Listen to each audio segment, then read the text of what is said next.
Friends, इसमें हम third year it mean 6 semester के यूनिट फर्स्ट वैश्वीकरण के बारे में डिस्कस करेंगे। इसमें हम जानेंगे कि वैश्वीकरण की परिभाषाएं क्या है, वैश्वीकरण आखिर है क्या और वैश्वीकरण के आयाम, जिससे पेपर में एक ना एक क्वेश्चन ज़रूर बनता है। आप इस यूनिट से पेपर में एक ना एक क्वेश्चन ज़रूर देखेंगे। आइए अब हम देखते हैं कि आखिर वैश्वीकरण का मतलब क्या है।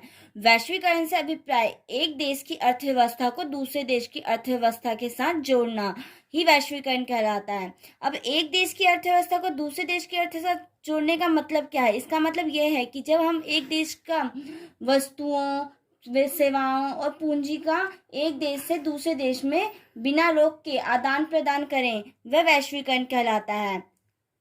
जैसे कि इसके नाम से ही पता चलता है, वैश्वीकरण विश्व प्लस एकीकरण। इसमें विश्व एकीकरण का मतलब है आपसी सहयोग। इट मीन्स एक छत के नीचे आकर एक दूसरे की मदद करना। वैश्वीकरण को हम विभिन्न नामों से जानते हैं, जिससे पेपर में क्वेश्चन ज़रूर देखने को मिलेगा आपको। वैश्वीकरण को भूमंडलीकरण या जगतीकरण भी कहा जाता है, तो आप इसे देख के कंफ्यूज ना होइएगा, क्योंकि इसका मतलब है वैश्वीकरण। आइए अब हम वैश्वीकरण के थोड़े इतिहास के बारे में जान लेते हैं। आपको क्या लगता है, ये जो वैश्वीकरण है ये आज की प्रक्रिया है? ऐसा नहीं है, ये प्रक्रिया हड़प्पा सभ्यता के समय से ही चलते आ रही है। इसी कारण वैश्वीकरण को लेकर कई विद्वानों के मध्य काफी मतभेद रहे हैं। यहीं कुछ विद्वानों का मानना है कि वैश्वीकरण 20वीं शताब्दी की देन है, और वहीं दूसरी ओर कुछ विद्वानों का यह मानना है कि वैश्वीकरण अलादीन के चिराग के जिन की तरह एकाएक 20वीं शताब्दी में उत्पन्न नहीं हुआ है, बल्कि इसका स्वरूप तो प्राचीन काल से ही विकसित होता चला आ रहा है। जैसे एग्जाम्पल के तौर पर प्राचीन काल में रेशम मांग जो चीन से लेकर यूरोप तक फैला हुआ था, जो विश्व के एक बड़े भूभाग को आपस में जोड़ता था तथा आर्थिक रूप से लोगों के जीवन को प्रभावित कर रहा था, इसे वैश्वीकरण का प्रारंभिक चरण माना जाता है। वहीं कुछ विद्वानों का यह भी मानना था कि वैश्वीकरण शब्द का प्रचलन 20वीं शताब्दी के अंतिम दशकों यानी 1980 और 1990 के दशक से ही चलता आ रहा है, परंतु वैश्वीकरण शब्द का यूज शीत युद्ध के अंत और सोवियत संघ के बाद आम हो गया था। आइए अब हम देखते हैं वैश्वीकरण के विभिन्न आयाम, जिसमें ये 3 आयाम बहुत ही मोस्ट इम्पॉर्टेंट है। फर्स्ट राजनीतिक आयाम, सेकंड आर्थिक आयाम एंड थर्ड सांस्कृतिक आयाम। इसमें अब हम पहले राजनीतिक आयाम के बारे में डिस्कस करेंगे। राजनीतिक आयाम, इसमें वैश्वीकरण का बहुत अधिक प्रभाव पड़ा है। जैसे इससे राज्यों की शक्तियों में बहुत कमी आई है। अब राज्यों की शक्तियों में कमी कैसे आई है? ये इस प्रकार से आई है कि जब वैश्वीकरण नहीं था उस टाइम राज्य बहुत सर्वोच्च हुआ करते थे, परंतु जब से वैश्वीकरण आया है तब उपभोग जो सारी शक्तियाँ थी वो सारी उपभोक्ताओं के हाथ में आ गई है। जो वैश्वीकरण है वो राज्य की शक्तियों के पतन के रूप में उभरा है। बहुराष्ट्रीय कंपनियों के उदय होने के कारण राज्यों के निर्णय की लेने की शक्ति बहुत कम हो गई है, जिस कारण से हम ये कह सकते हैं कि जो राज्यों की शक्तियों में वैश्वीकरण के कारण बहुत अधिक प्रभाव पड़ा है उसके ऊपर। अब हम राजनीतिक आयाम में दूसरे पॉइंट के ऊपर डिस्कस करते हैं, जिसमें दूसरा पॉइंट है नागरिकता में बदलाव। अब नागरिकता में बदलाव का मतलब क्या है? जब वैश्वीकरण नहीं होता था तो जो एक नागरिक था वो एक सिर्फ उसी देश का नागरिक हुआ करता था, वह अदर कंट्री का नागरिक नहीं होता था पहले, क्योंकि इतना इधर उधर जाने की अनुमति नहीं होती थी। और वैश्वीकरण ने क्या किया है, जो हमारी अर्थव्यवस्था है वो सभी उसी को तो दूसरे देश की अर्थव्यवस्था के साथ जोड़ा है, क्योंकि अब हम पूंजी वस्तुओं का आदान प्रदान इधर से उधर आसानी से कर सकते हैं, परंतु पहले ऐसा नहीं हुआ करता था। तो इस कारण से जो नागरिक होते थे वो इधर उधर जाने की उनको सुविधा नहीं होती थी, परंतु वैश्वीकरण के कारण लोगों को इधर उधर जाने की सुविधा प्राप्त हो गई है, जिस कारण वह एक देश से दूसरे देश जाकर अपनी बुद्धि विचार आदि का आदान प्रदान करते हैं। और इस कारण से जो वह व्यक्ति होते हैं वो उसी देश में रहने लग जाते हैं और उन्हें वहाँ की नागरिकता मिल जाती है। और ऐसे ही बहुत सी कंट्री हैं जहाँ ड्यूअल इट मीन्स दोहरी नागरिकता प्राप्त होती है, जैसे Australia, France, Germany, Turkey, Thailand, Syria, Spain, Switzerland, Bulgaria, इन सब जैसी बहुत सारी कंट्रियाँ होती हैं जहाँ पे हमें दोहरी नागरिकता प्राप्त होती है। अब हम वैश्वीकरण के आर्थिक आयाम के बारे में पढ़ेंगे। वैश्वीकरण का सबसे अधिक प्रभाव उसके आर्थिक रूप पर ही पड़ा है। वैश्वीकरण के कारण व्यापार संतुलन में बहुत अधिक मात्रा में वृद्धि हुई है। जब जैसे वैश्वीकरण नहीं हुआ करता था, तब हमारे देश में जब कोई सामान बन रहा होता था तो वह हमारे देश में ही बन रहा होता था। ना ही उसके साथ कोई कंपटीशन होता था कि जिससे लोगों में उस वस्तु को लेकर बहुत जागरूकता रहे कि हाँ, उस वस्तु के गुणवत्ता में सुधार करना है, और ना ही कोई उस वस्तु में तरक्की करना चाहता था। परंतु वैश्वीकरण के कारण वस्तुओं का आदान प्रदान अर्थात निर्यात आयात में संतुलन स्थापित हुआ है। जैसे कुछ वस्तुओं की हमारे देश में कमी है तो उसका आयात कर सकते हैं, या फिर हमारे देश में किसी चीज़ का उत्पादन बहुत अधिक हो गया है तो उसका निर्यात कर हम अपनी वैश्विक मुद्रा को बढ़ोतरी कर सकते हैं। वैश्वीकरण के कारण राष्ट्रीय अर्थव्यवस्था का वैश्विक अर्थव्यवस्था के साथ संयोजन भी होता है। जैसे वैश्वीकरण के कारण जब हम भौगोलिक सीमाओं में ना रहकर, अर्थात जब हम प्रत्येक राष्ट्र अपनी सीमाओं के बाहर जाकर अपने राष्ट्र के साथ अपने संबंधों को स्थापित करता है, जैसे दूसरी कंट्री किसी और कंट्री के अंदर जाकर जब इन्वेस्टमेंट कर रही है या फिर वहाँ जाके हेल्प कर रही है, जैसे किसी चीज़ को बनवाने में, सड़क निर्माण में या फिर डैम बनवाने में, और इसी तरह से निर्माण प्रक्रिया चलती रहती है।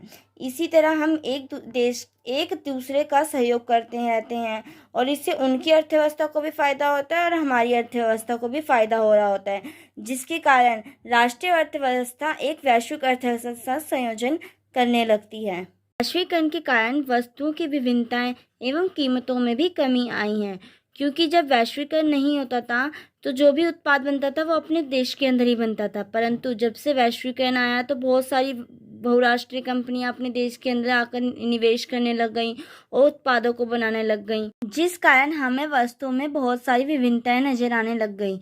जैसे कि आपने जरूर देखा होगा कि जो टूथपेस्ट है उसके हमें बहुत सारे प्रकार मिलते हैं, जैसे कोलगेट हो गया, पेप्सोडेंट हो गया, क्लोजअप हो गया, ये सब। इस कारण से क्या होता है ना कि जब बहुत सारी वस्तुएं हमारे पास उपलब्ध होने लग जाती हैं तो जो विक्रेता होते हैं वो हमें ना ठग नहीं सकते हैं। जैसे कि अगर हम उनके पास सामान लेने जाते हैं तो अगर उस चीज़ की बहुत सारी वेराइटीज़ होंगी तो हम उनमें से कोई सा भी प्रोडक्ट ले सकते हैं। इस कारण से वो हमसे ज़्यादा पैसे नहीं वसूल सकते हैं।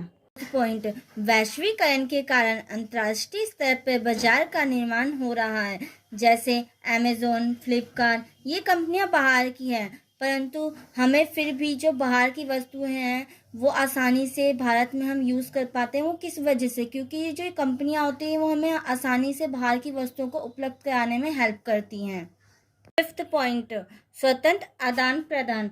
वैश्वीकरण के कारण आर्थिक स्थिति में स्वतंत्र आदान प्रदान हो पाता है, क्योंकि आपने देखा कि वैश्वीकरण आखिर में होता क्या है कि वैश्वीकरण में यही तो होता है ना कि जब हम आपस में एक दूसरे की वस्तुओं, सेवाओं, बुद्धि व ज्ञान का इधर से उधर आदान प्रदान कर सके, यही वैश्वीकरण है। तो वैश्वीकरण के कारण आखिर हो क्या रहा है? ये स्वतंत्र आदान प्रदान ही तो हो रहा है ना। वैश्वीकरण में भी यही था कि अपनी भौगोलिक सीमाओं में ना होकर प्रत्येक राष्ट्र अपनी सीमाओं के बाहर जाकर तथा अन्य राष्ट्रों के साथ अपने संबंधों को स्थापित करता है।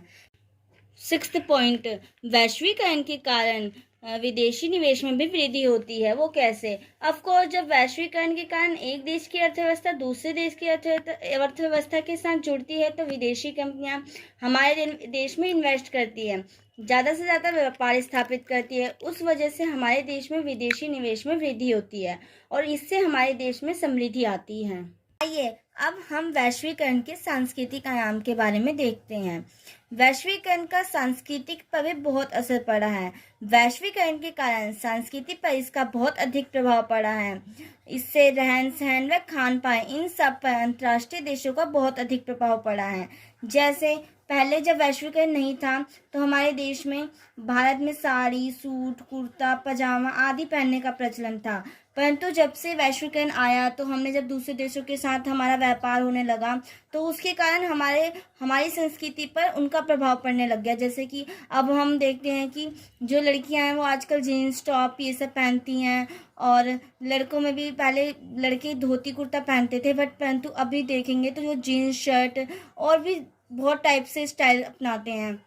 दूसरे तरीके से देखें तो वैश्वीकरण का प्रभाव हमारे खान पान पर भी पड़ा है। जैसे अब हमें पिज़्ज़ा, मोमोज, चाउमीन ये सब बहुत अधिक प्रिय लगने लग गए हैं। ये चीज़ें हमारे देश की नहीं थी, ये चीज़ें बाहर से हमने देखी सीखी, तो अपने देश ने भी इसे अपनाना शुरू कर दिया। सेकंड पॉइंट, वैश्वीकरण के कारण रूढ़िवादिता का भी अंत होने लग गया है। रूढ़िवादी धारणा क्या है? रूढ़िवादी धारणा ऐसी धारणा है जो पहले से चलती आ रही है और उसी को सही मानकर आगे कोई चेंजेस नहीं किए जाते हैं और उसी पे लोग चलते रहते हैं और उसी पे विश्वास करते रहते हैं। परंतु वैश्वीकरण के कारण जब एक देश के विचार का प्रभाव दूसरे देश के साथ जुड़ जाता है तो उस कारण रूढ़िवादी धारणाएं जैसी धारणाएं लोगों के बीच में धीरे धीरे समाप्त होने लग जाती हैं। इसका मुख्य कारण टीवी का भी है, क्योंकि जब हम टीवी में देखते हैं और दूसरों की संस्कृति के बारे में और नई नई विचारधाराओं के बारे में जानते हैं तो उससे जो हमारी पुरानी रूढ़िवादी सोच होती है वो समाप्त होती जाती है। पॉइंट, वैश्वीकरण के कारण जीवन शैली में भी बदलाव आ रहा है।